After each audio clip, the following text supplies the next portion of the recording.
Welcome, everyone, to episode 17 of the Pinnacle Combat Sports Podcast. Dan, how you doing, buddy?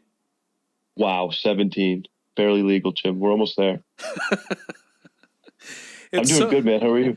I'm good, man. It's been weird because we did a 4th of July one, which was a Thursday, which we usually do over the weekend sometimes. So now, and it's Monday now, so it's been like a week and a half since we've done one of these. It feels weird.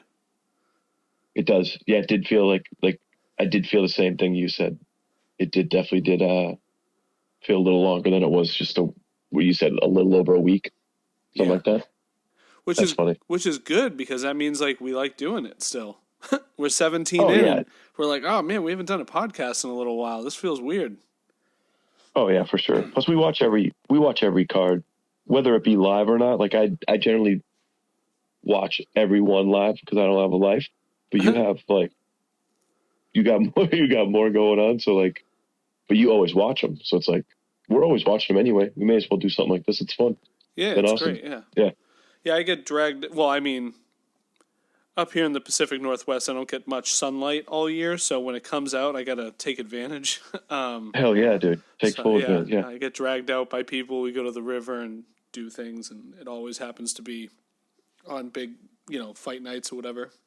But I told the girlfriend, a drinking slug in the river. Yeah, a little river rat just drinking Coors Lights. A little river rat, a little muskrat.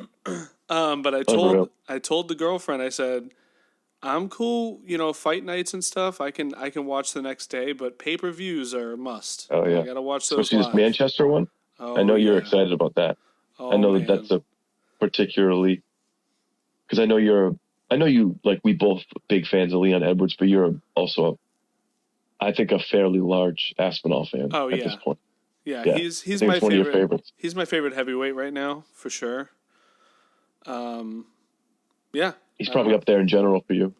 You always you're a big fan. He's just super athletic, man. He's so fun. Yeah, he's so fun to watch. He's probably a top 5, top 3 for me right now. Just because I know he's good, and we haven't seen. I think we've only tipped we're only seeing the tip of the iceberg with that dude. Yes, and I can't wait to see him flourish. I think he's going to continue on his streak, and hopefully big things are in the future for him. So, yeah, it's good because it was kind of the same way with when I, you remember when I became a huge fan of Cain Velasquez when he beat Ben Rothwell. Yeah. I was like, you were on early. This guy is going to kill people. Well, he almost did actually kill people. But yeah. And it wasn't even that I wasn't on board with you as much as at that time I was such a big Junior Dos Santos fan. That's why those fights were tough to watch at the second and third. Yeah. But I was such a fan of him. I was like, bring it, dude. This dude's boxing so good. But, Cain, we saw what happened. Yeah, he got caught once and he never made that mistake again. Oh, man. Those fights changed Dos Santos, I think, in my opinion. Yeah. They took quite a bit. But man, yeah, no, that's another one. That's another one you were really on. You were on board very early. Yeah, it takes a lot. I don't know. I usually don't. I'm usually bad at those things. You're usually the guy that knows all the up and comers that are telling me who to watch, like in the prelims and everything, which is why I think we work well together on this thing. But yeah, when I find a guy, I'm like, oh, that's my dude. That's my guy. So yeah. Oh, absolutely. Yeah, absolutely. Aspinall he's one of those dudes for me right now. But let's get into it. Couple things for news before we get into reviewing the Thug Rose card from the other night. I saw Dana White said that there are going to be 10 fights in total on the Sphere card. Did you see any of this? I think they released this today. But, I didn't. I honestly purposely stay away just so it's kind of more. Yeah. Yeah. More of a surprise. I'd rather find out about like while we're doing that. No, I didn't. 10's not really that many. Yeah. Not saying it's a bad thing, but. And apparently some Canadian, I don't know if it's like a sports news show or whatever, supposedly may have leaked two of the two main events. Or two. I saw that. Yeah. So you saw that, right? Only because I watched the story you put up on our page, I believe, right? Yeah, so according to them, it hasn't been confirmed by UFC, but the main event and co-main event are going to be Sean O'Malley and Merab and Ilia Topuria and Max Holloway. And then, of course, if also you have Valentina and Alexa Grasso. So that's potentially 3 titles on the line. That's 3 out of the 10 fights. That's huge. That's awesome. You knew that. They're going to put 10 crazy fights on them. I wasn't saying it like I was just saying in terms of a general card. Oh, I believe that you around a dozen usually, right? So. And I think he did announce a couple other fights for the card. I think they're going to do Anthony Hernandez versus Michael Pereira. Ooh, I like that matchup. That's cool. That's going to be good. And then Irene Aldana and Norma Dumont. That's a good fight too. Manuel Torres is on it. Luis Rodriguez. So yeah, Ketlin Souza.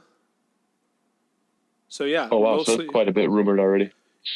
Well, I think those ones are actually confirmed because those are on MMA Junkie right now. Okay. But the main event, co-main event, and all that aren't confirmed yet. But most of the people besides those main events are all Mexican. So yeah, it's going to be great. Plus, because it's like you had mentioned, I think you just did, right? It's Mexican Independence Day. Is that correct for that? Yeah, and I can't remember. But one of the cool things he was talking, I might have sent it to you, but when he was talking about the Sphere and what he was doing, he was saying that it's going to basically be an homage to the Mexican culture and people over the span, the past, present, and future of the Mexican culture. Like the show itself is going to be like built around that idea, which is really awesome.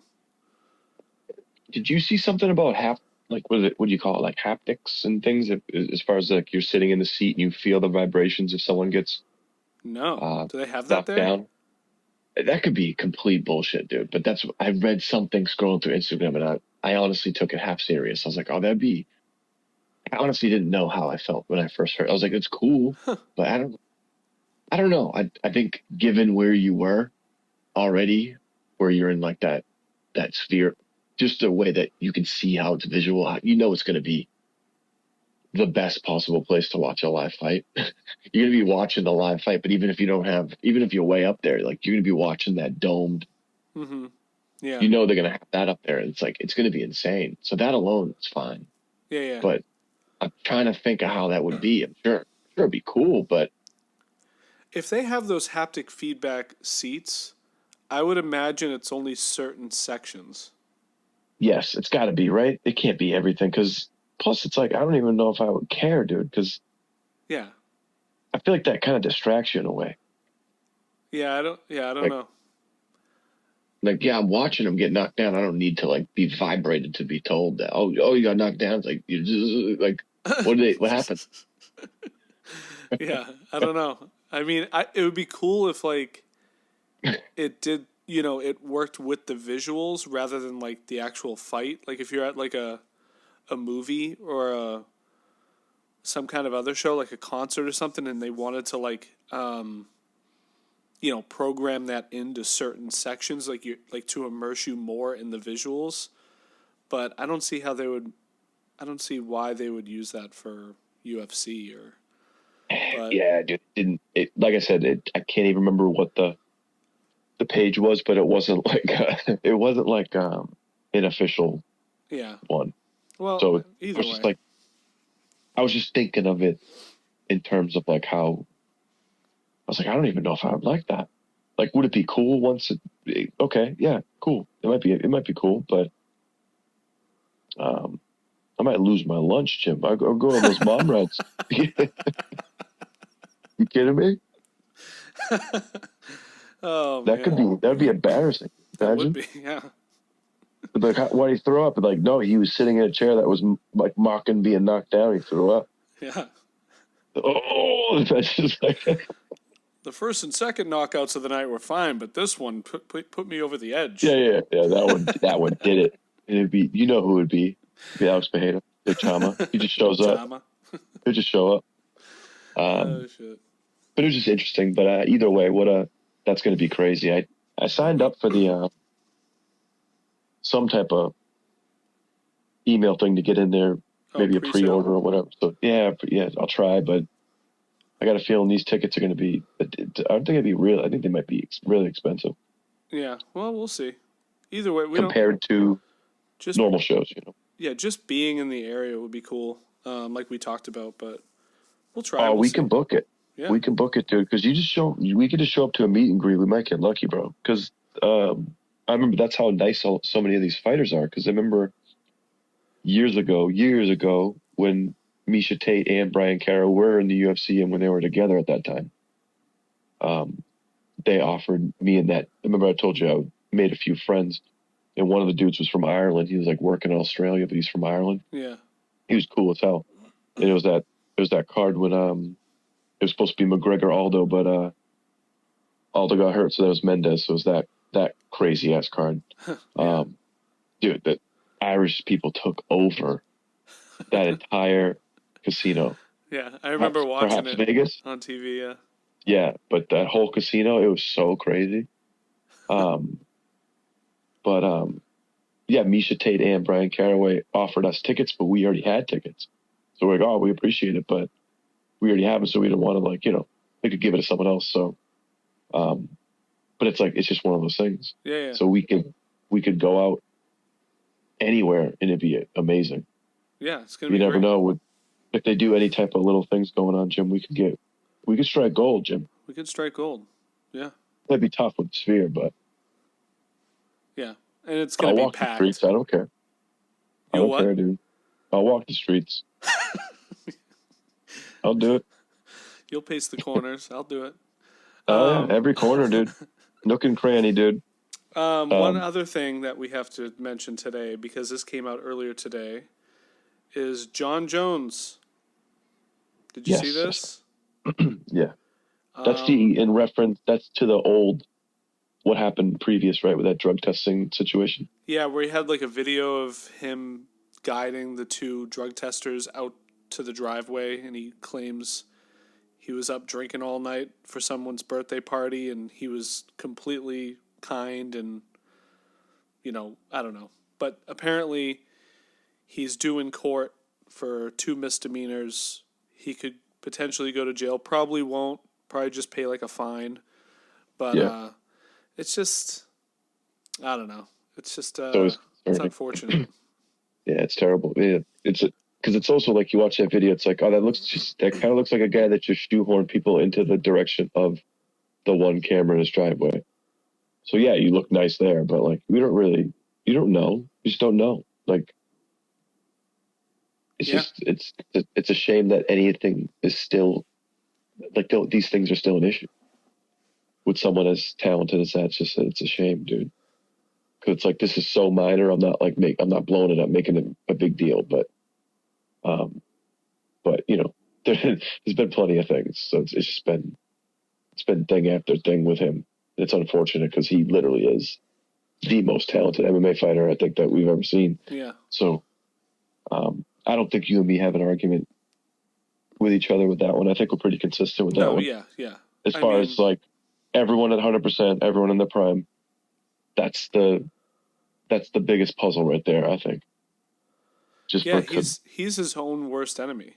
If like his biggest fight is in his own brain, and he hasn't won yet.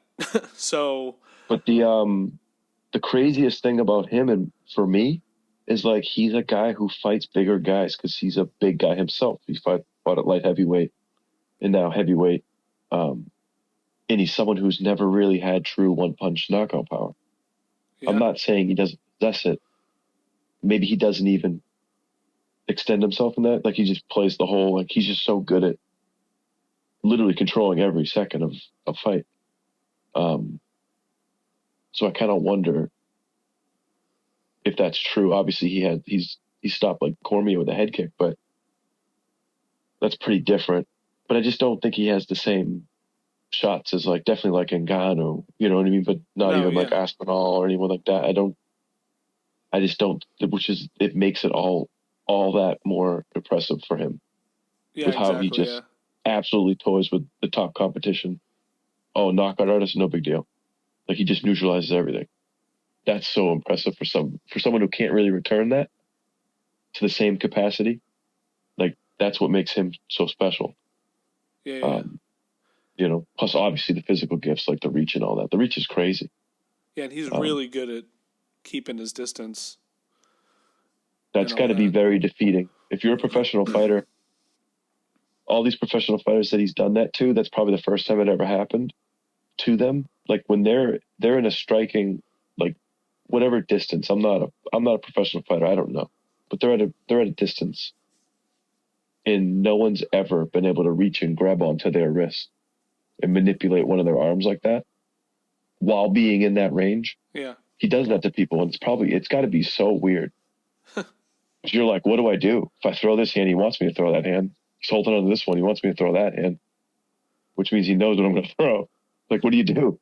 Do you know what else I saw today on him was that as of today, his last fight with Cyril Gane was 500 days ago. Wow, isn't that crazy? Is that long ago? Yeah, like a year and a half. What is that? Like a year. Like, just say for easy math, just like a year and a half. Hold on, let me make sure. Yeah. Let me make sure I'm right on that though. It's less than a half, but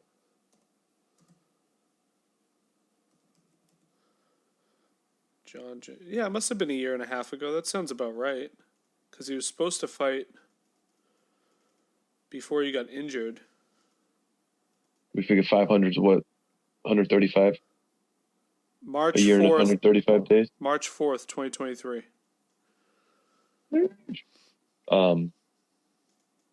Yeah, it does feel like it's been a long time, but it feels longer, actually. Yeah, the injury was a bummer. It was just tough luck for him on that one. Yeah. Because it was like you really feel like he could have caught.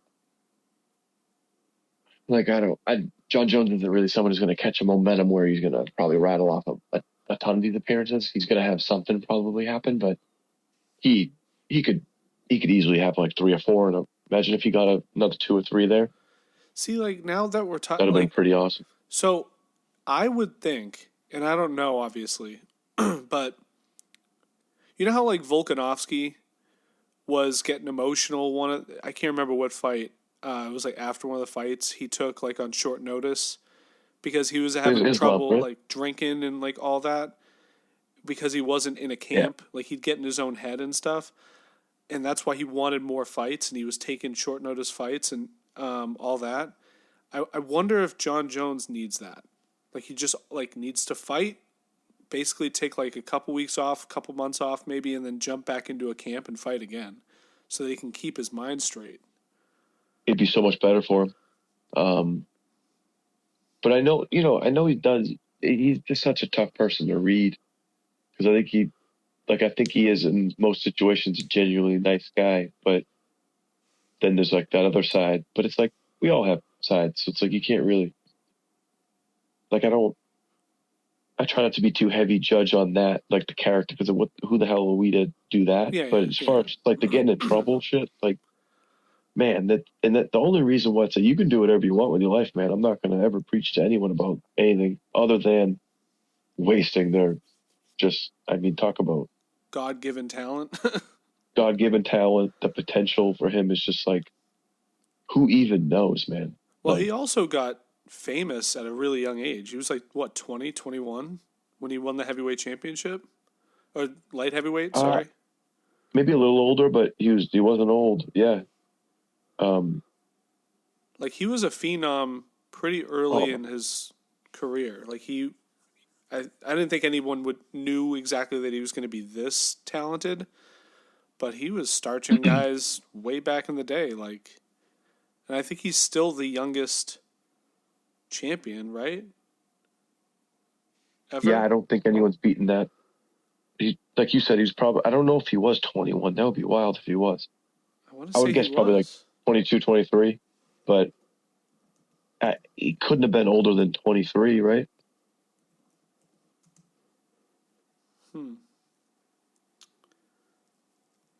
Because I know Macy Barber was trying to do that. I don't know what her age is now, but March 2011.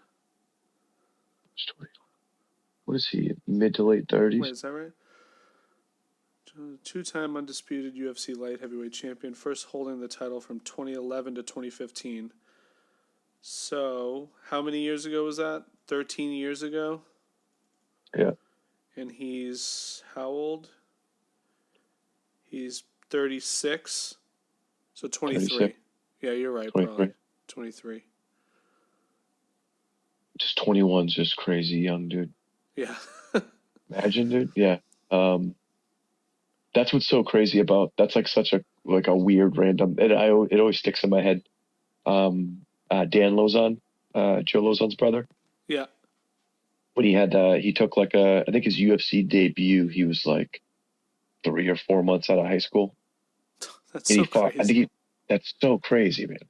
And I think he fought like Spencer Fisher, I think. Oh, wow. If I'm not, maybe not. Maybe either way, he fought like just one of those guys you remember being like, just, I mean, talk about like, I'm not even trying to be funny, like a wily vet. Spencer Fisher was a handful on the feet, dude. I loved watching him fight. Yeah, that dude was always swinging for the fences. Pedal to the metal. But it's like Dan Lozon was super tough too. But it's like, just imagine taking a UFC fight like 3 months out of just graduating high school. It's just insane. Yeah, you're right. That was Spencer always a funny Fisher, right here. It was okay, Spencer. Yeah. But he only, it's funny. He only fought once in the UFC and lost to Spencer. And then he went to different. He was so talented. He was a very talented fighter. He's a very tough fighter. I don't know what it was. If it was, I mean, if I'm guessing, he's just like, he's just someone who grew up in the same area as we did. Yeah. He's probably just having fun partying and shit. Yeah. Who knows? Not all the time, not too much. Just like, that's probably just not something you should be doing that much when you're at that level. That's all. Especially when you get that call. Then maybe change your tune around or whatever, But who knows? Yeah, they were definitely popular. I remember them being talked about all the time because we only lived like 30 minutes from where they're from. So yeah, Dan Lozon fought Justin Gaethje. That's crazy. I think in the World Series of Fighting. Yeah. Yeah. All right, well, let's get into the card that happened the other night. If you're ready for it. Hell yeah. Yeah. Why don't we start with the main event? What'd you think? Well, first of all, let's say one thing that was kind of crazy. That Tracy Cortez, right? That's her name? Yes. Yep. She had to cut her hair off to make weight. That was kind of crazy. That was crazy. And now did you look into when Rose said she thought there was something kind of weird about that whole thing? What she meant exactly? Oh, she said I didn't listen to the whole thing, but she said there was a difference between the scales in the back that they were using and the scale that was on the stage. Okay. She thought there was some type of. I just knew that I had seen her say something, which is like she's probably half joking anyway, because it's like she's feeling good. She's coming off a win. It looked really good. She looked great. Like, yeah, dude, her footwork is amazing, man. She might have some of my favorite. Just footwork, just constantly busy, she's constantly like, even when she's doing nothing, she's probably like just mentally overloading her opponent. Like she's constantly kind of just giving all types of just fake looks and feints, and and her head's never in the same spot. She's always left to right, up and down, which is a great point considering Cortez had you could just see her head was really straight up. Yeah. That's got to be a tough thing to get out once it's there. Or maybe it's not, but it just seems like there's a lot of fighters that like have had that issue and it never really went away. Like and there's different degrees to it, but like like Luke Rockhold always had problems with defense. I just think he was just so confident. I just think he would expose himself a lot because he was just so confident in his strikes. You know what I mean? I don't think it was that much more than that, but there are some fighters that have some issue with that. And that was kind of glaringly obvious. And that Rose just really took advantage of that because her jab is just so crispy. She was just like, she controlled the whole fight. Yeah, it was a For the great most fight. part. Yeah, she looked great, honestly. There's no knock on, I mean, she's really good. I think it's just what happens to a lot of fighters that are like at a level where they could be championship level at one point, but there's still these other names that are still kicking around that have already been there, done that, and it's just they're just not quite at that level yet. Yeah. But that's what those type of fights are what's needed to get there, I think. With most fighters. The exceptional ones are going to get by those type of men and women like fighters. But yeah, it's actually on right now. I'm watching it again. It's about to play right now. Yep. Yeah, yep. And like you could tell Tracy, with the whole weigh-in and cutting the hair, and like there was a lot of drama there, and she knew that like this was a big moment. She needed to make weight. She needed to have this fight, and she knew it was a big moment for her. And you know what? She came up short, but this is just like we talk about all the time. It's like sometimes you need those losses to get yourself over the hump and become the better fighter that you know you can be. And she'll be back. She did really well though. Like I thought she I don't know, I think she looked good. There's plenty to build on. Even though Rose was dominant, she didn't look like she shouldn't be in the ring with her. You know what I mean? No, not at all. Not at all. But also, not for nothing, man, but I think Rose is a terrible matchup for her in general. And I think that's more so because Rose is the better striker.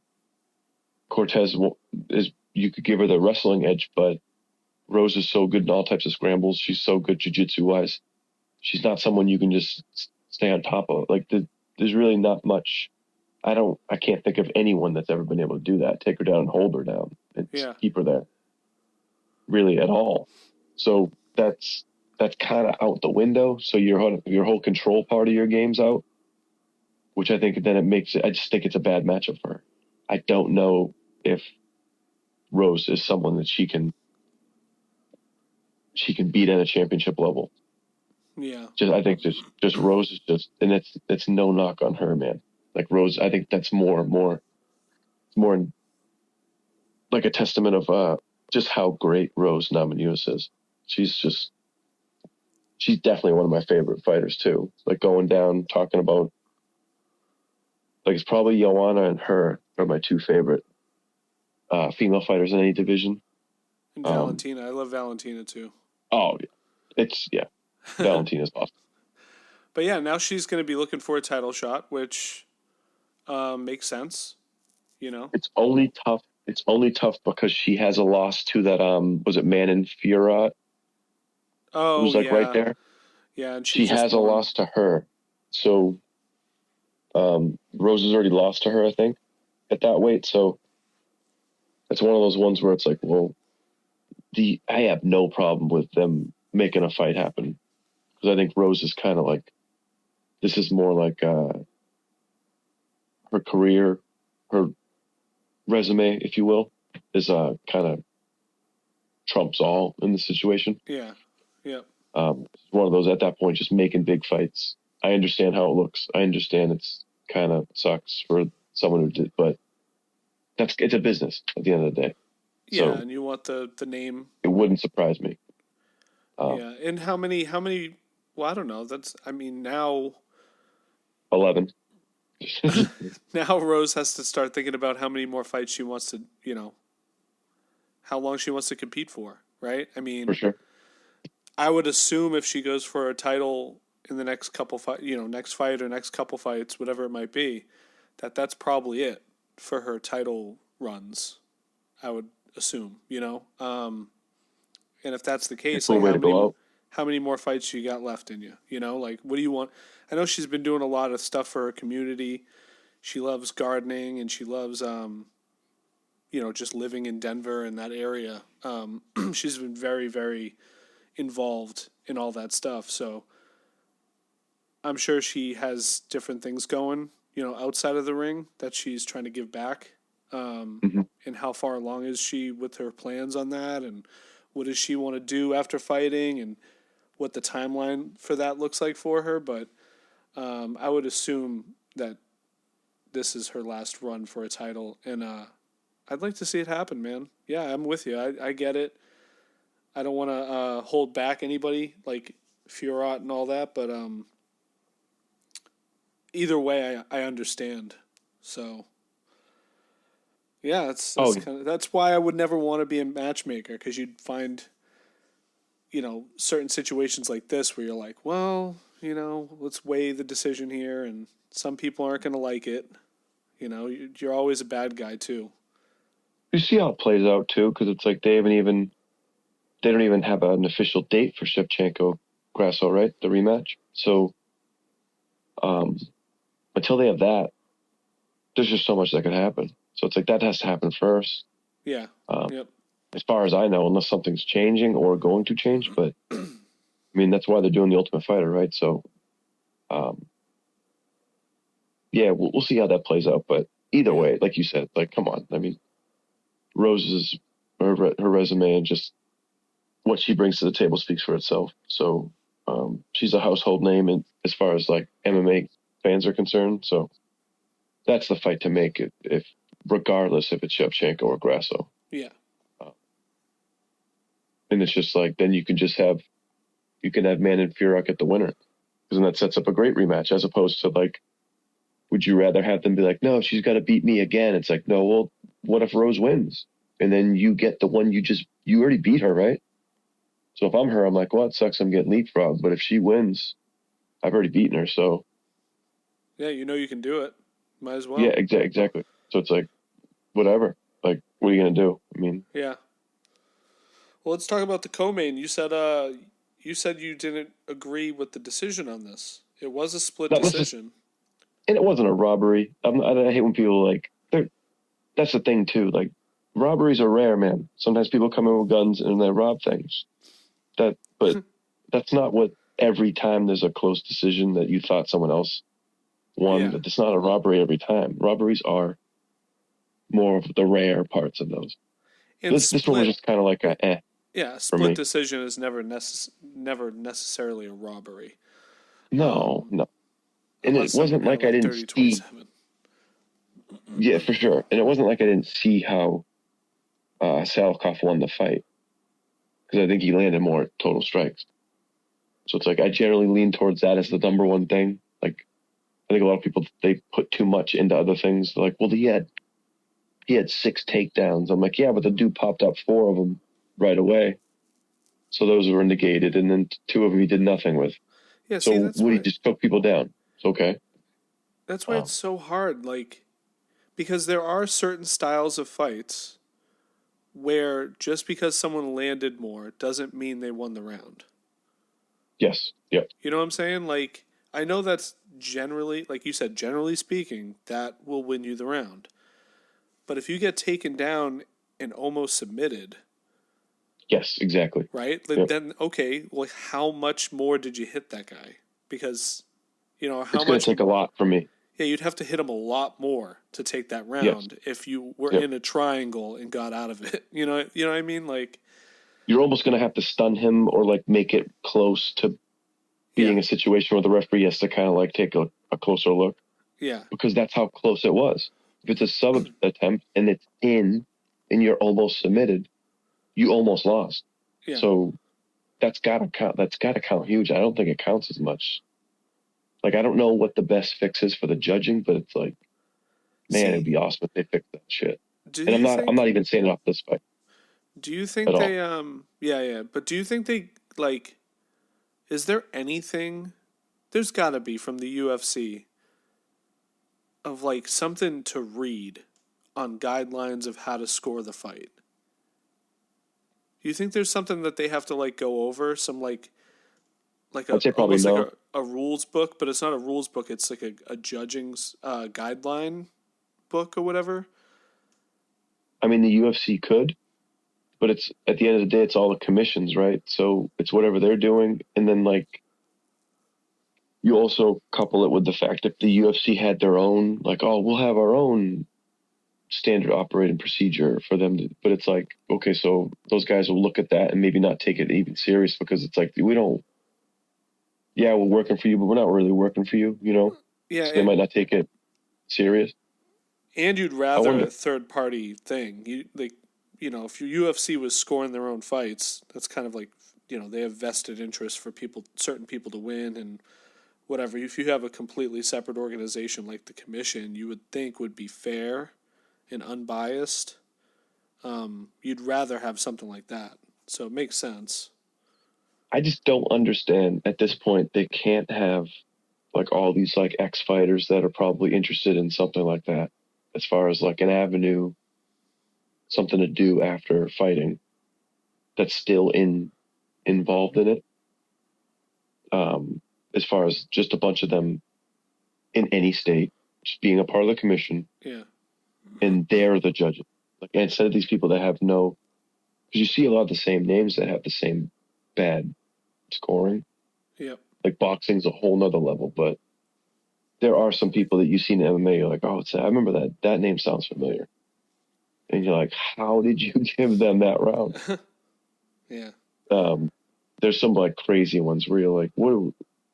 So yeah, that's number one for me. I wish that they would find something. It would be cool. They could have their own, like it would open up like a dialogue for them. Like, well, how do you judge a fight? And then they could have kind of like, who'd be the perfect professor would be like Dean Thomas. Yeah. Put that motherfucker in a suit. He'll go up there and he'll tell you how to judge a fight. Yeah. Because he knows all the aspects of it. It's like, okay, well, because he would agree with you when you said that. He's like, all right, well, how much damage does someone have to do in that round one if I had him in a triangle and he was close to tapping from it? Or, name a submission.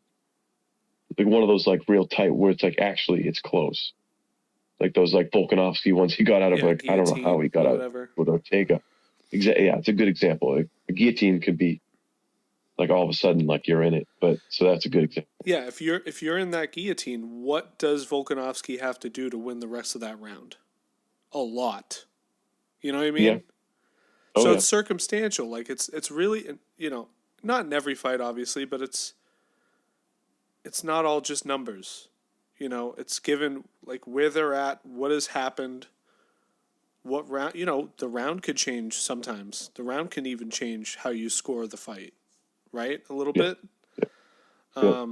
But yeah, I don't know. But you said like this one was just a close fight. You just edged it to Santiago rather than Salikov, right? It wasn't even that. I was just watching it and I was like, oh, I think he got it. I think he got enough. And then when they announced it, I was like, oh yeah. It wasn't much more than that. Yeah. Because like I said, it wasn't a robbery. Like when people they get a little crazy with those. I'm trying to think of like the perfect example in MMA of a true robbery. Well, I think there was one in the last 3 or 4 months. I just don't remember. Yeah. Yeah. I know what you're saying. But it's come on. We've all seen it's few and far between. Oh, for sure. But there's a lot of ones where you're like, oh, that's just another bad judging. But it's like it just takes one bad scorecard to throw it all off. Yeah. And make it look really weird, which it generally happens. It's usually one. God damn it. I don't know. I just wish they'd fix that, man. It's a shame to see that. Because these people are just like fighting tooth and nail for their win bonuses, and you might take it from just because you're not paying attention or you don't know what you're looking at, or I don't know. But it just sucks that that's still a thing. With something that's evolved so much. Well, one fight we didn't need the judges for was the next one, the fight of the night. Drew Dober and John Silva. What a fight, man. That was an awesome fight. Wow. That's one of my favorite fights in like recent memory of this year. Like I could even go as far to say that. Maybe not that far. But yeah, I'd say like top 3, top 5 this year. I was going to say like, top 5, yeah, for sure. I was in, like, I'm just talking about, like, that could be that could be a whole like combination of things as far as just like in that moment live when you're watching that fight. Where are you? Are you really locked in? Because then like a fight like that happens and it's like then it's magnified, right? Yep. As opposed to like if you're paying attention, you're locked, you're watching it, but you're not like I just had a feeling that fight was going to be wild, and it wasn't like didn't take a genius to see that fight materializing into a war with the two guys. Like we haven't seen much of Jon Silva, but we love what we see so far. Yep. And then just to give the respect, because I know we're going to probably talk a lot about Silva, but the respect for Dober, just for taking a new opponent, and that's a dangerous opponent, and you know he knew that. And he probably was like, oh shit, okay, that's the dude I just saw. All right, well, that's a tough fight. Like just to not be randomly throwing someone that you've probably seen nothing on, who just had another big knockout and like it's kind of surging. He's got nothing to lose. He's fighting you in your hometown, not hometown, but where you fight out of. So it's on the road. Man, he passed that test with flying colors, dude. Like that dude, we'll get to him. But man, like Dober, what a tough dude. Like I'm so happy they stopped the fight when they did. Because that can jeopardize. That becomes a whole different thing when the cuts are that bad. When you saw that, you're like, you have to stop that one. You have to stop that one. And didn't Silva point at him like, that's really bad? Yeah, yeah he did, which you could kind of tell. And then there was that, like right after he did that, then they kind of circled out and then they were kind of in range. Yeah. And then you could kind of see that you're like, oh, I can't even really see how bad it was, because you can see how like sometimes those ones that are so deep the blood just kind of sits there. Like it was just like that was a deep. That was a bad cut. That was crazy. Very bad.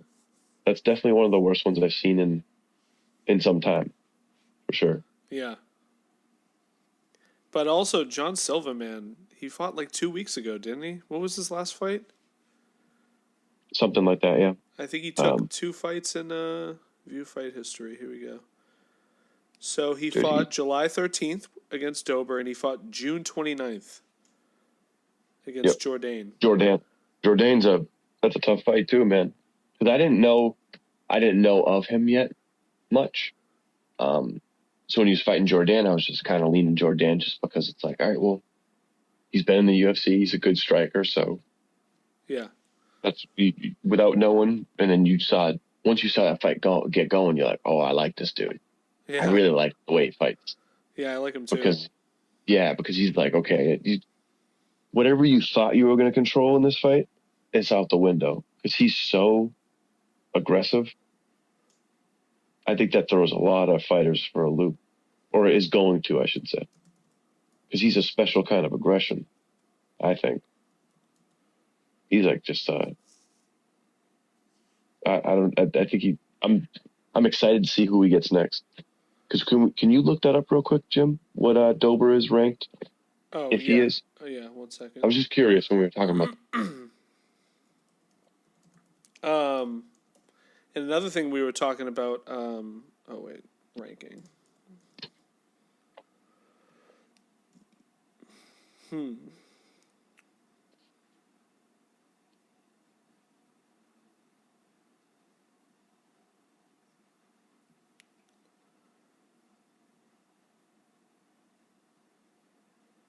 don't know if it says. Hold on. UFC lightweight ranking. Well, the other thing we were talking about, just because we don't want to have dead air here, but the camp that he comes from, the gym that he comes from, the fighting nerds, they're all amazing. Like him, Roofy, they're all young guys coming up right now, and they look great. All undefeated in the UFC, right? Yeah. So Drew Dober is not in the top 15. I knew he was right on the outside. He's probably in that 16 to 20 range then, right? Yeah, King Green, because he changed his name recently. Legally. Yes. King Green is number 15. Okay. Yeah. Okay, that makes sense. But that's such an impressive win, man. But he's probably right there. Drew Dober's got to be, I would guess, 17 or 18, right? Oh yeah, yeah. I'd say that's probably a pretty safe spot for him. He's right there, so I think you got to give. You got to give. I think you reward that dude for what he just did in the last couple of weeks, and you give him a top 15. And like I said, I don't know what division it'll be, but we'll see. Yeah. But yeah, those fighting nerds, dude. I have it right here. San Paulo, Brazil. That's where they're from. Jon Silva's 14-2. Mauricio Rufy, one shot, is 10-1. Big fan of him. I like him. He's 10-1. Brazilian bad boy Diego Bianchini, he's 9-1. Reginaldo Jr.'s 8-1. Palacios is 7-0. Alves is 6-0. Yeah, a bunch of great guys out of that camp.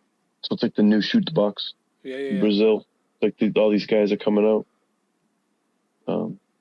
Like I said, Jon Silva. That I can't wait to see what happens next with him because big fan of him. But yeah, I saw that dude. Was it Mauricio Rufy? Yeah. Rufy? I can't wait to see. I don't know how to pronounce his last name.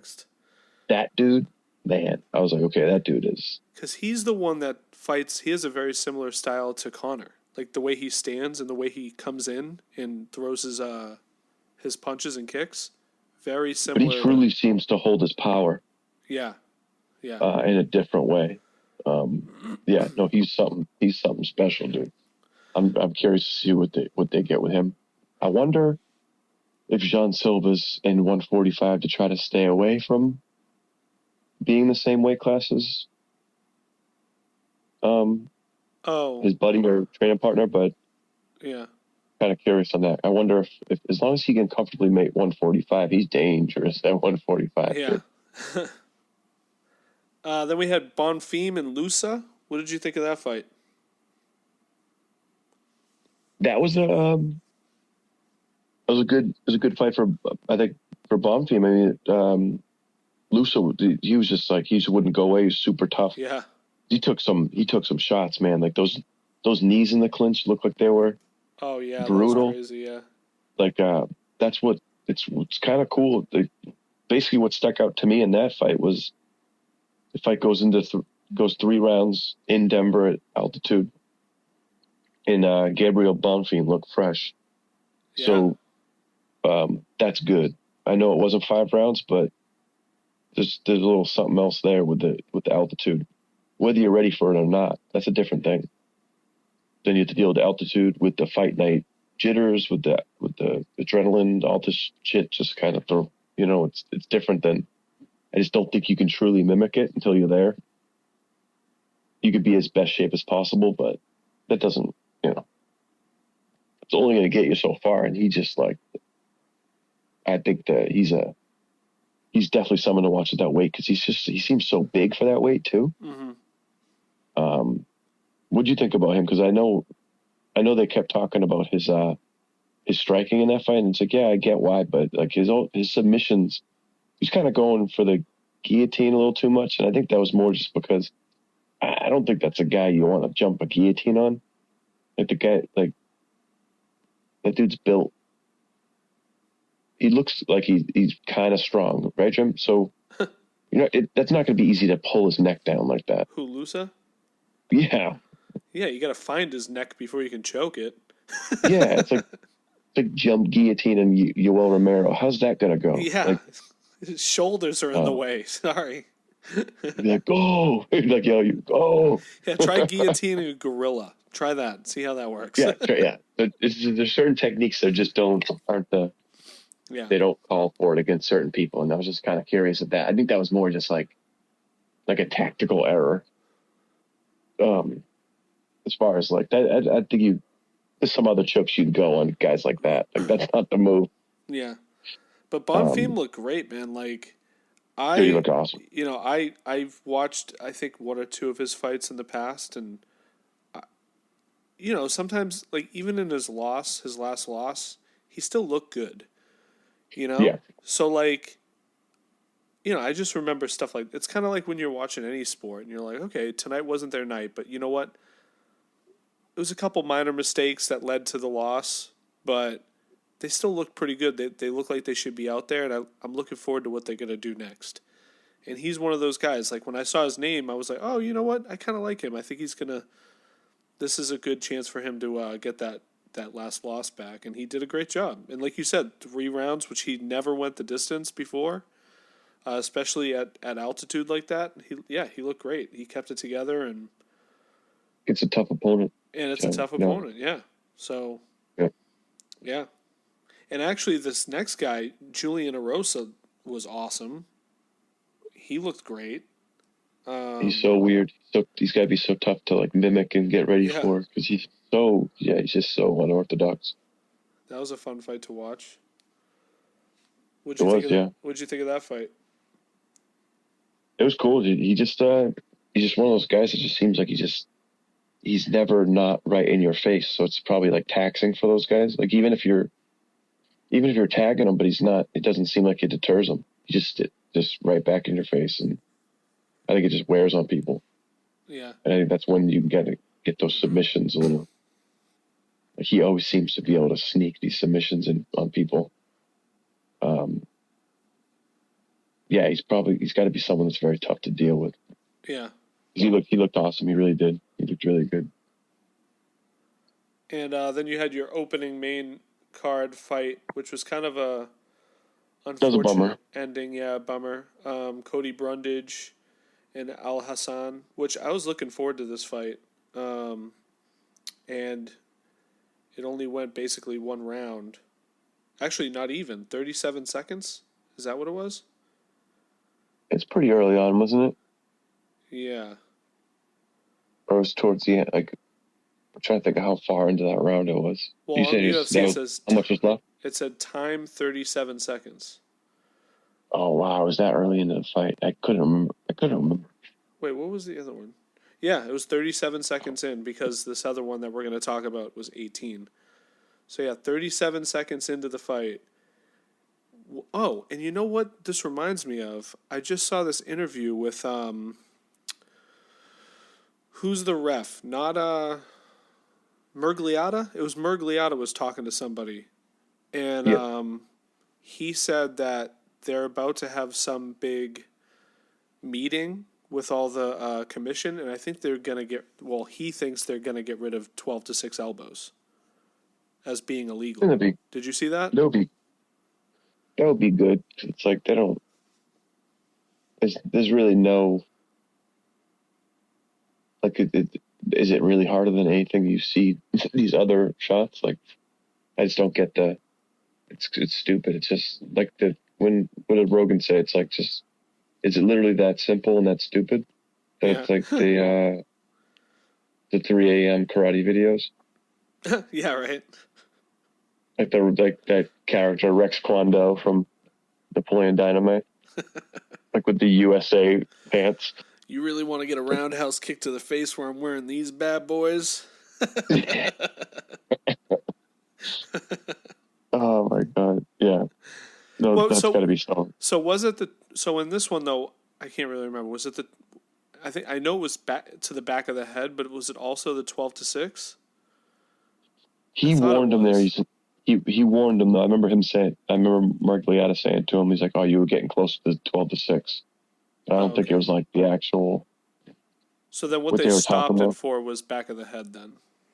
But it's like, what sucks about those moments is the biggest reason why Brundage was that wrong is because he literally got hurt with a legal shot not too long ago. So it's like, that's really why he's doesn't know where he's at, in my opinion. Yeah. So that all this, like, they make it seem like it was like, oh, it's because the elbows, like, even if those landed, what about, I mean, you see how, was it, Al Hassan? Mm-hmm. Razak Al Hassan? He, like, you just look at that dude, you know he has power, like, everything he throws is power. Yeah. So it's like, yeah, the dude was hurt already. That's what's tough about those types. Because it's like, yeah, there's a foul.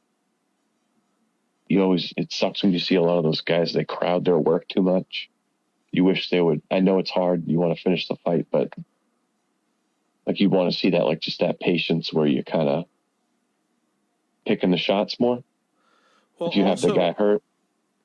The other thing though, like, and I remember, and I don't know how you feel about him, but Dominic Cruz as a commentator, I'm not a huge fan, but he was like, just tell him you want to fight. Why aren't you saying you want to fight? You know, like, I know he might have been kind of out of it, but usually even when the people are kind of out of it, they're like, let's go, I'm ready, here we go. You know, Yeah. and it was kind of weird to see him in his hometown. Not like, this is a big, you're in a big event in your home, like at the Ball Arena in your hometown. Like, let's go. You've only got 7 seconds in. You want to at least get a couple more rounds in you, right? Like, this is a big moment for you. You would think, unless he really was that out of it, and I don't know. Well, he probably was quite a bit out of it, because I remember at one point he was sitting there and he was asking, like, I think the doctor, I don't think it was even the ref, he was asking the doctor why they were booing him. He's like, why are they booing me? Like, I don't think he even understood what was going on. Oh yeah. Yeah. I think he was quite a bit out of it. But like I said, we don't know if it was the illegal shots he took or the legal ones, the combination of both. It's just a tough situation because. And maybe that's why they deemed it a no contest rather than a win for Cody Brundage. You think maybe? I don't know how that works either, but. And that's another thing. I don't know what these refs are saying to these guys, which I would think they should not be saying. Oh, it's going to be a no contest, or like don't even put any of that shit in their head right away. Don't give them anything, because then they're more. Let them clear it, because they're literally in like a fight or flight right now. So you're kind of giving them a door. Don't even say shit.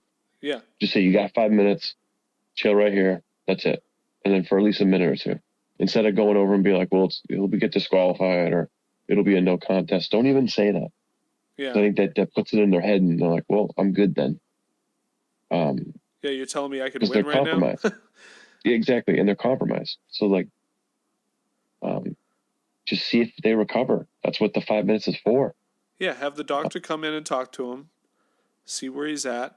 The ref should be making sure the other guy is ready to go, and no talking to your corner or anything. Like, and then the doctor deems the guy capable or whatever or not. And then you ask the fighter, you want to fight? Okay, let's go. Or it's over, I think you can kind of tell when guys aren't going to really recover. Like after a minute or two, you go like, oh, I don't think this, you could count on one hand how many times it's really turned. Yeah. A lot of times with those, it's I don't know what the time is, but there's a certain amount of time where it's like, once it passes this amount of time, you may as well consider it done. But it's probably not gonna, because that just means that foul was that bad. Because sometimes they just get lucky and it was like a grazing knee as they were coming up from the feet and they were going for another takedown. Their knees were down. Yeah. And like that knee just slid by them. And it's like, yeah, they got some of it, but they didn't. And it's like, all right. He got his bell rung, but he's, in a minute or so, he's like, I'm good. Yeah. So it's just like him taking a regular shot. But and Brundage had that moment when he was like a minute or two into his time, and then he like sat down. Yeah, like, you can. Yeah, that's it. The body language wasn't good, and it's like I said, I really did think he was hurt. I don't think he was playing anything. Yeah. I just think it's like, look at the guy he's fighting. That's not a guy who's taking anything off anything he throws. He's a powerhouse. He's a beast, man. So it's unfortunate for both sides, because it's like someone looks great and they're about to seal the deal of a win in the UFC, and it's big for them, and just there's that little gray area. There's a illegal shot. That's like, that would be tough for me. Like for me, if I was on that end of it, I'd be like, oh man, that's kind of why I'd harp on the whole picking your shots, man. Like you'll see fighters kind of like, you can eliminate the back of the head by putting a hand on the back of the head. Anderson Silva did that great. Mm-hmm. You kind of take the back of your head and kind of, it's just another way of controlling. I understand, like, you can't always do that, but that can be your measuring stick. So instead of just like throwing 4 or 5 shots all crazy, put one arm out measure that and throw it. And, Yeah. you know, especially in those moments where it's like, the guy's already hurt. You just need to land one more. Plus, it's like, that's another one. I hate when you see fighters that'll just throw the shots for the activity and they're looking at the ref. It's like, make them meaningful, man. Because if you make them meaningful, the ref's you're not going to have to worry about looking at him. Because the ref's going to be looking to save that guy. Like, you got to be looking at it that way. Yeah, exactly. Yeah. So that's kind of hold up. Maybe also because though it's so early in the first round, you're excited. You're like, all your adrenaline's pumping. You're like, let's get this over with now. Let's finish it. I get it. There's a lot going on, and when you're on top of a guy and you got him, it's a crazy moment. Oh yeah, I totally get how and why it happens, but and that's another thing. It's probably tough to like mimic it in a situation, right? So yeah. But it's just one of those ones that's, it's possible because you see certain fighters do that and you're like, well then, why is that something that they possess? Because I think it's just more of a patience in the shots. Yeah. Take more deliberate shots. Yeah, exactly. Especially in those moments. That's when it really. Because as a fighter too, I would imagine the better you get, you see these guys at the top of their game. That's every shot, everything they do is very deliberate and measured, and at the right time, at the right speed. Because not every punch is full power.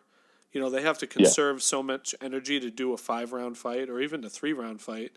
You have to conserve a lot of energy, so you have to really, in those moments, one good measured, deliberate, heavy shot could end it, and you just got to throw one more. Done. Just got to be well placed. So, but that takes, I would assume that takes time and experience and just time in the ring. So much easier said than done. Yeah.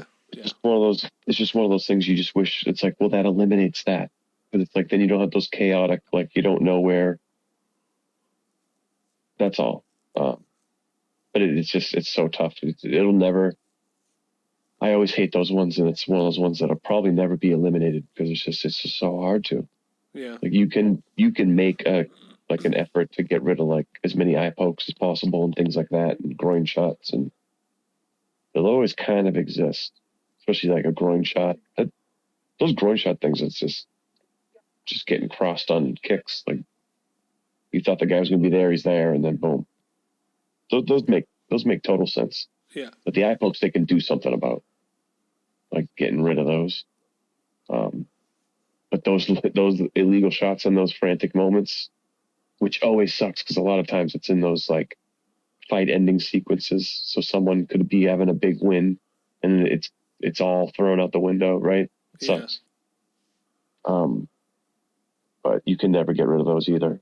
It's like you said, you can't. What can you do about it? It's like we're all just armchair quarterbacking it, but it's so easy for us to say. But it is one of those things like those guys probably watched the tape on it and they probably kicked themselves too, right? Like, why was I doing that? Why wasn't Yeah. Well, man, what a great card. Let's just talk quickly about the 2 other fights at the prelims that you mentioned earlier. For sure. I didn't watch, so I'll have to watch these because you said they were great. Well, one of them's only. Well, let's talk about that one first. Montel Jackson and Damon Blackshear. Dude, Performance he's of the real night. deal. Montel Jackson. It only took him 18 seconds. Dude, he's something else, man. Yeah. So I've been watching him for a bit. He's been someone he's been impressing me his last. Like I'm trying to pull up his card on the app, but it's hard. Sometimes his fight history? Yeah. I got it. He did Yahya. He fought Yahya. Oh yeah. Honey Yahya. Yeah. And then Arce. Oh yeah. Is it Julio Arce? So yeah, and then Baez. He's on a 4 or 5 fight win streak. Because he hasn't got like to the big names yet, but I know he belongs in. I think the pace he's been kind of the way his UFC careers went, he hasn't got rushed at all. dude, that dude's so ready for top 15, if you ask me. And that's what's good because no one's rushed him. Yeah. No one's put him in with someone that he's not quite ready for. And that's what, real quick too, like talk about someone who's like, when it talks about shot selection, deliberate, like the way O'Malley closed the deal. Like he might mess up a couple times and like he'll like mess around and not close the show. But when he chooses the shot to close it, especially when he has someone hurt on the ground, like we've seen it, it's just done. That's why you want to see more of that if that's your goal, if you want to be a championship level fighter, that's how, when they have someone hurt, that's it. It's done. You know, you saw, like we always talk about Anderson Silva, like the way Anderson Silva hurt people. You very rarely saw someone get hurt by Anderson Silva and make it out. It's not, I know, it's right? rare.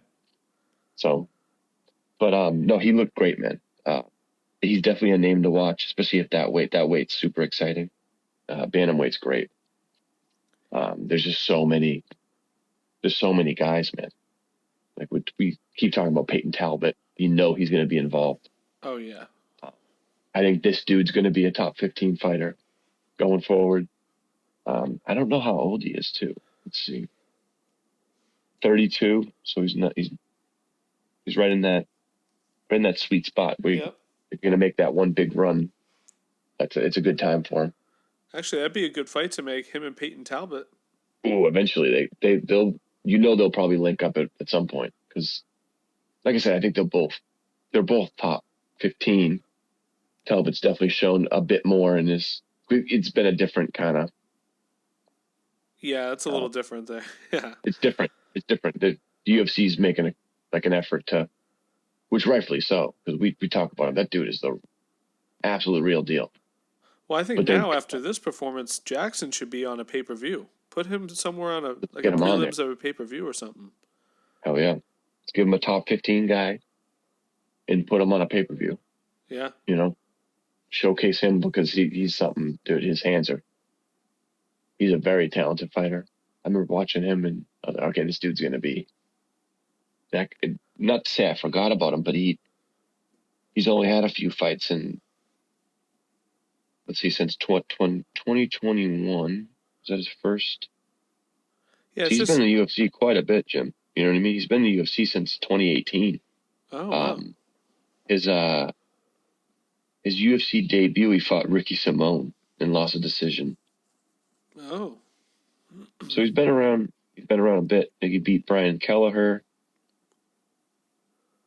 Let's see, he lost to Brett Johns. So this is only 2 losses. No slouches at all. Brett Johns and Ricky Simone. Good wrestlers, good control. That's probably what happened there. Yep. But no, in Blackshear's no slouch, man. But then the other fight you wanted to talk about was Charles Johnson and Joshua Van. It's for a bunch of reasons, because it's like Joshua Van, and rightfully so, they're talking him up. He's only 22. He's super talented. He's out of Houston. Yeah, I think he was 4-fight win streak. Yeah, dude, he's very good, very talented. Especially being 22. It was a big win for Charles Johnson. He was always in the fight, but it looked like there were points where it might have been slipping, and then he kind of would make a little bit of and then he's landed the shot in the third. Yeah. And dropped him. It was great. It was a great performance. He seemed like he turned it up in the third round on him, and that's what's cool to always see. That's one of my favorite things is whenever you have if it's a Colorado or if it's Mexico City, these like high altitude spots. I love seeing like those fights where they're like deep into the third and they look super fresh. You're like, all right. Yeah, they get put to the test. There's only one way, but there's only one way you look like that, and you put in work. So it's like you always appreciate that. Yeah. They put in, because all these fighters put in work, but then you see that and you're like, okay, that's there's different tiers to it, and that's if you're a mile high. Like you can get there and train for it and get ready for it, but if you're not in shape, you're not in shape. Yeah, for sure. So that's what's so cool when you see someone like that into the third do what he did, because he looked great, looked super fresh still, and that's kind of what I was saying about Gabriel Bonfim too. Same thing. He's a big guy for 170. He looked great, fresh throughout. And you considering where the fight took place, it wasn't just any old place. But I would definitely watch that, because it was a good fight. It was back and forth. You've probably already seen Joshua Van, but if that's your first time, I mean, he's UFC caliber. He's going to be a problem, especially that he's so young, dude. But he's so good. You'll see it. Yeah. He just got caught. That's all. I'm going to watch it tonight for sure. That's a really good one. We got a couple things. Sorry, what? No, go ahead. Go. What were you going to say? I'm going to scroll and see what else. Well, we just got a couple things next week. We don't have to get into it because we're already at hour 10 here. But we got Fight Night next week. Amanda Lemos and Verna Jandiroba. That's a number 3 and a number 5. That's going to be a good one. That's a potential title shot for the winner of that strawweight bout. Brad Tavares. Young Park. Bruno Silva. Duho Choi. Oh, it's a different Bruno Silva. Oh, it's not the same Bruno Silva? No, Bruno Silva's the middleweight? Oh, yeah. Yeah, it's a flyweight. The return of Duho Choi, the Korean Superboy. That's cool. And Bill Algeo. That should be pretty good. Yep, Bill Algeo is very good. That's a good matchup. Speaking of Kelleher Gibson. Yep, I was just gonna say. Speaking of Brian Kelleher, that's a good matchup. Man, I've seen this dude before. I have to hear his name for me to get it right. Radzabayov, the one that's fighting Trey Ogden. Yeah. I was like, Radzabayov. And then you got that's a good fight. I like that matchup. Oh yeah, I know what you're gonna say. Usman, yep, brother. Muhammad Usman. It's a good card. The great Kamaru's brother. Yep. Yeah. No, it's definitely a good free card. Plus, it starts a little earlier, which is nice. Yeah. Like it's thinking of the East Coast over here, Jimbo. My eyes are like rolling, dude. Like sometimes at like 1, you're like, I know, right? I'm fighting. I'm getting tired as hell. But and then for those of you who care enough, Jake Paul's fighting Mike Perry on Saturday as well. So that should be interesting. And I think there was another someone we knew on that card. Was it, or did Pettis fight last week? I think Pettis fought last week. I can't remember. But Jake Paul and Mike Perry, that should be interesting and fun. I'm pretty sure Pettis fought last weekend because didn't you tell me he was going to box Diaz's boy Chris Avila? Yeah. I think I saw that. I think he lost. Yeah. A decision, yeah. But that Avila is a good boxer. Yeah. He was in the UFC for a little bit, but you could tell that boxing was just probably his best attribute. I would imagine he probably comes from that background. So, but he's sharp. So, not really surprising. As good of an athlete as Pettis, but. Anyone I know? Oh, Julio Cesar Chavez Jr. is fighting Uriah Hall. Okay, that's coming up. Yep, that's the one. That's the one that Well, yeah, I mean, hey, I'm curious to see how it goes. Mike Perry's a savage, man. He's going to come at you with everything he's got, so. He is. I just worry Jake probably could set up enough traps in a boxing type environment where he might just get him chasing him too much and be able to drop a shot on him. Yeah, I see a very heavy hook that's going to starch him for some reason in my head. Yeah. I don't know why.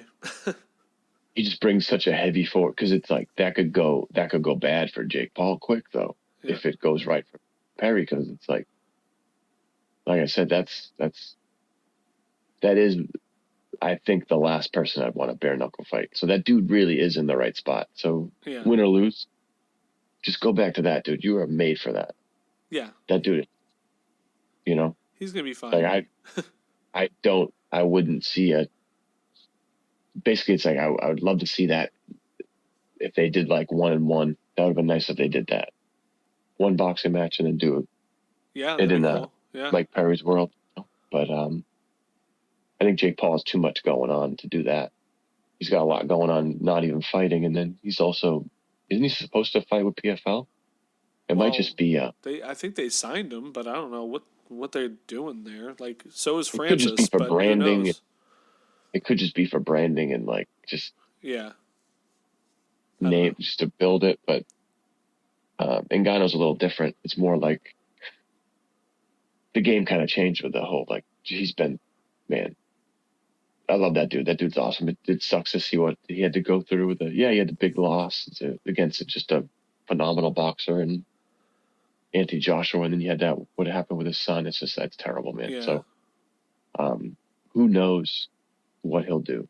In either way it's fine, but I don't know what he's thinking, if he's gonna fight or how much again or yeah, it'd be good to see him come back and do one, at least a fight in the PFL, get himself a win. And he's got a scary dude waiting for him though. That dude's a pretty Oh yeah, I know. That's a big Brazilian heavyweight. He's like 6'8". What's his name? Is it Bruno? No, not Bruno Ferreira. It's Renan Ferreira? Ferreira, however you pronounce it. I've heard both. Looking it up right now. I think it's Renan. It's like Renan Barao, the same first name. Oh, he's not even on this. What? He's a big dude. I think he's like 6'7", 6'8". Yeah, well, either way, I'm looking forward to it. Oh, you know why? Because they do this point system that I don't understand. Well, I understand it, but yeah. I'm looking at like the rankings right now. That's why. Okay. I don't know how feasible it is. I don't know if it makes sense. I don't know what Deontay Wilder was up to, but if Ngannou was to box next, that would make sense. Like, why not? Like, if there's boxing, just big matchups, Ngannou's like, why not? Fight a guy with, that'd be a crazy build-up. They're both trying to right the ship. They're both knockout artists. They both just need to land one. That could be something they could do, depending on what Wilder's up to. I just don't know if you'll see Ngannou in MMA much. Well, I don't know when because this is the first time I've ever been on the PFL website, but on the homepage, it has Francis's face, and it says Professional Fighters League launches PFL Africa with Francis Ngannou as chairman. The Professional Fighters League is proud to announce the launch of its third regional league, PFL Africa.